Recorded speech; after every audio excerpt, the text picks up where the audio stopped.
ഹരിപ്പാട് അമ്പിപ്പറമ്പത്ത് നാഗയോഗീശ്വര ക്ഷേത്രത്തിൽ അഷ്ടമംഗല ദേവപ്രശ്നം ആരംഭിച്ചു. ക്ഷേത്രതന്ത്രി പടിഞ്ഞാറെ പുല്ലാംവഴി ദേവൻ കൃഷ്ണൻ നമ്പൂതിരി മുഖ്യ കാർമ്മികത്വം വഹിച്ചു.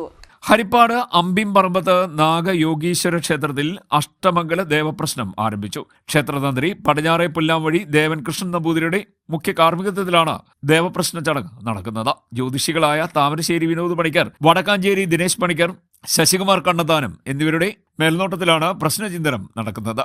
ക്ഷേത്ര ഭാരവാഹികളായ Ashok Kumar P K Nair, M N Krishnakumar, G Radhakrishnan, P R Sivakumar, L Shanti, M Sivasankarapillai, Mayaraj, Jayashree, Sudhamohan, Mallika എന്നിവർ ചടങ്ങുകൾക്ക് നേതൃത്വം നൽകി.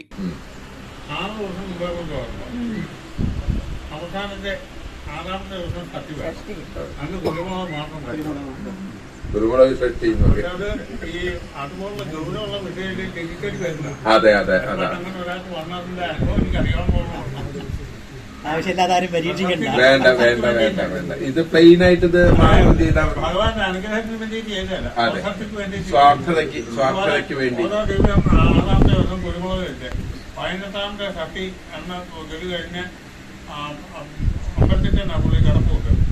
അന്ന് രാത്രിയിൽ മടത്തിന് തീ പിടിക്കുക. അപ്പം പ്രശ്നം വെച്ച് നോക്കിയപ്പോൾ ഇയാൾ എന്തോ ഞാൻ 10 ദിവസം നോക്കേണ്ടി വരും. പ്രശസ്തിക്ക് വേണ്ടിയിട്ടാണോ അതിൻ്റെ അനുഗ്രഹത്തിന് വേണ്ടിയിട്ടാണോ അതിൻ്റെ തിരിച്ചടിയാണ് പ്രശസ്തിക്ക് വേണ്ടിയിട്ട് ചെയ്ത. അപ്പം 6ാമത്തെ ദിവസം ആകുമ്പോഴത്തേക്ക് കിട്ടിക്കാൻ രണ്ടുപേരും പിടിച്ചു കൊണ്ടുവന്ന് കുളത്തിൽ കൊണ്ടിടുക അതിനെ ക്ഷീണം മാറാൻ വേണ്ടിയിട്ട്. കുറച്ച് പഴയ ഒരു ശാന്തിക്കാരനുണ്ടായിരുന്നു. അങ്ങനെ ഒരു അനുഭവം വലിയ വലിയ ഗൗരവമായിട്ടുള്ള അനുഭവം 80 കൊല്ലത്തിന് മുമ്പ് സംഭവം നടന്നതായിരുന്നു. CD net news Harippad.